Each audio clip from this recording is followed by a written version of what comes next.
Olá, meus queridos e amados irmãos da Betel, graça e paz. Eu espero que esse vídeo encontre você e a sua família muito bem. Inicialmente quero dizer que eu estou com uma imensa saudade de cada um de vocês, e aqui em casa nós temos orado pela igreja e a gente não vê a hora de poder encontrar e nos abraçarmos e cultuarmos a Deus todos em conjunto. Isso certamente vai acontecer e vai fazer muito bem para cada um de nós. Hoje eu gostaria de pensar um pouquinho com os irmãos, justamente nesse tempo de isolamento social, e tentar responder junto com os irmãos a uma pergunta que algumas pessoas estão me fazendo. A pergunta é justamente essa: e agora, pastor, como nós vamos viver nesse tempo de coronavírus? Porque não só apenas as reuniões presenciais da igreja estão suspensas, mas nossa rotina mudou por completo. A gente está com muita dificuldade, inclusive, para colocar gasolina no carro, para ir ao supermercado, para fazer uma compra, shopping fechado, as ruas desertas. Isso tem reconfigurado e mudado completamente a nossa rotina.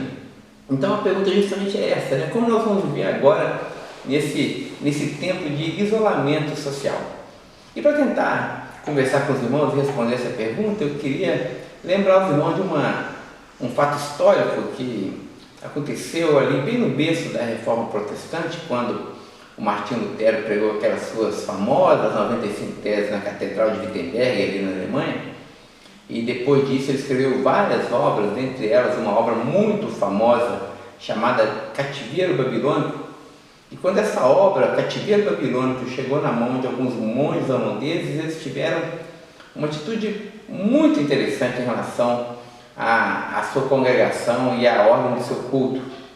No domingo, quando a igreja se reunia, geralmente essa reunião acontecia na parte da tarde para aproveitar a luz natural, a congregação foi se aproximando da igreja e encontrou uma cena muito prosaica.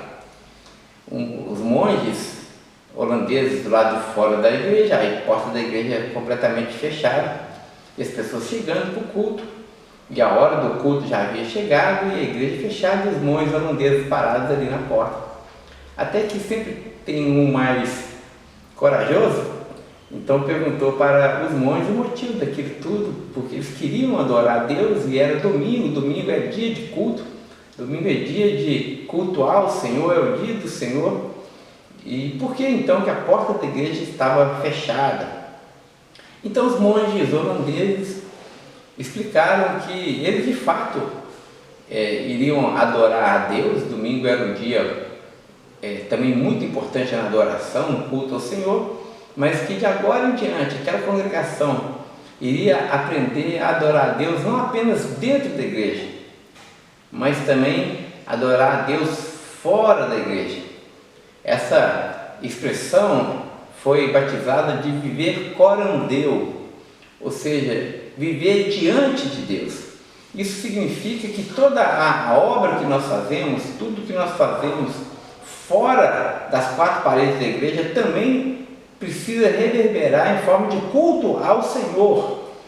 Não tem dúvida, meus irmãos, que é esse espírito que também está presente quando Paulo, escrevendo aos Coríntios, na sua primeira carta, capítulo 10, verso 31, ele nos dá uma lição muito interessante, um conselho muito precioso, quando ele encerra a sua reflexão falando sobre as coisas que são lícitas e aquelas que não são lícitas de fazer, e nessa nossa liberdade cristã. Ele então arremata tudo isso, sintetiza tudo isso, dizendo: portanto, meus irmãos, ou seja, qual que é o suprassumo da vida cristã?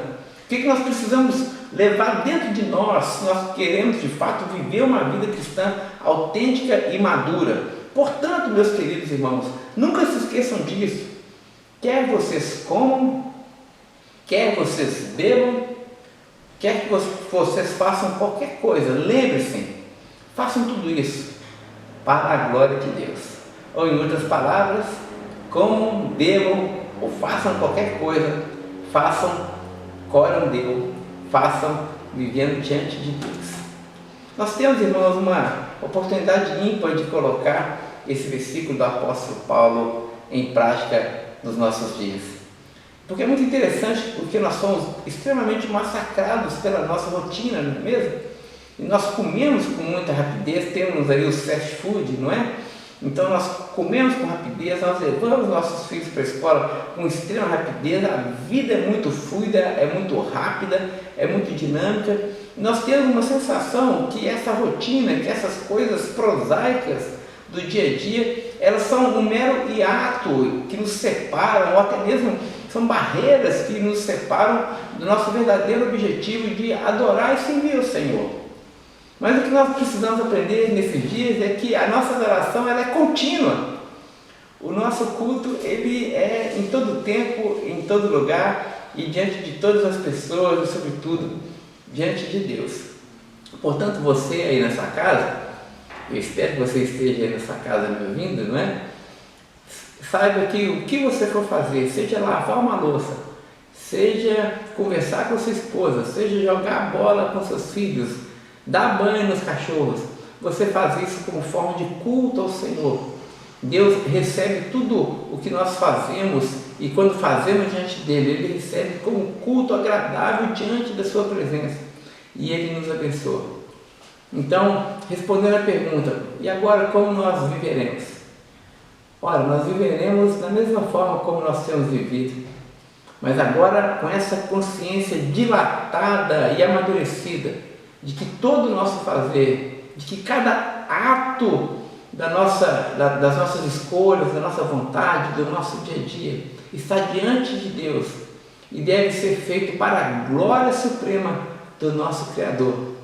Que assim seja a nossa vida, meus irmãos, que assim seja o nosso fazer. Que Deus nos dê a graça de vivermos corandeu, vivemos diante dele, não apenas hoje, mas até que ele venha.